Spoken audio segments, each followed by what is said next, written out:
জুলাই গণঅভ্যুত্থানকে বিক্রি করে অন্তর্বর্তী সরকার অপরাজনীতি করছে বলে অভিযোগ করেছেন বিএনপির নেতা ইশরাক হোসেন। আহতদের সাথে কথা বলে চিকিৎসা অনুদান প্রাপ্তিতে বাহানা সহ নানা অবহেলার অভিযোগ পাওয়া গেছে বলে জানান তিনি। বিএনপি ক্ষমতায় এলে জুলাই আহতদের সর্বাত্মক সহযোগিতা ও পুনর্বাসন করা হবে বলে ঘোষণা দেন তিনি। আরও জানাচ্ছেন মেহেদী হাসান।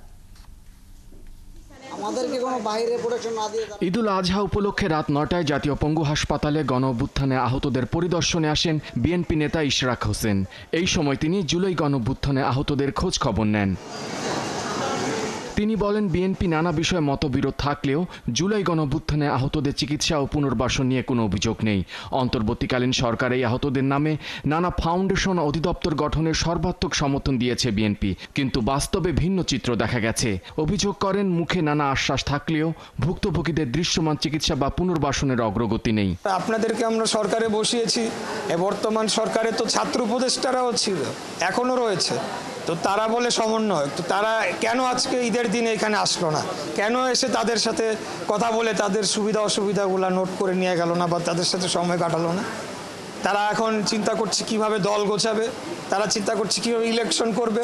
অতি দ্রুত আমরা এটা ফলো আপ করবো, আমাদের দলের কাছে গিয়ে আমি কথা বলবো দলের সাথে।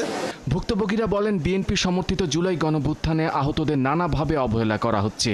চিকিৎসা ও অনুদান প্রাপ্তিতে নানা টালবাহানা করা হচ্ছে। এমনকি জাতীয় পঙ্গু হাসপাতালে কোরবানি ঈদের দিনে মুরগির মাংস দেয়া হয়েছে। ঈদের আগে কারো কাছে একটা টাকা নেই, ওরা একটা নাটক করে একটা চেক দিছে ভাই বৃহস্পতিবারে, ভাই সব কিছু ব্যাংক বুক সব বন্ধ করে আমাদেরকে দিচ্ছে চেক। আমরা চেক দিয়ে পানি খাবো, 10,000 টাকার একটা চেক দিছে। আমাদের দেশের বাইরে যে অঞ্চলগুলো, তাদের সেখানেও তো অ্যাক্সিডেন্ট ঘটে, মানুষের হাত পা ভাঙে না, তাদের চিকিৎসা আছে না, তাহলে আমাদের কেন থাকবে না ওই ধরনের চিকিৎসা? বিএনপির এই নেতা বলেন, পঙ্গু হাসপাতালে গণঅভ্যুত্থানে চিকিৎসা নেওয়ার সবার তালিকা নিয়ে কেন্দ্রীয় নেতাদের সাথে আলোচনা করা হবে। দল ক্ষমতা এলে আর্থিক ও পুনর্বাসন করা হবে। মেহেদী হাসান, ৭১, ঢাকা।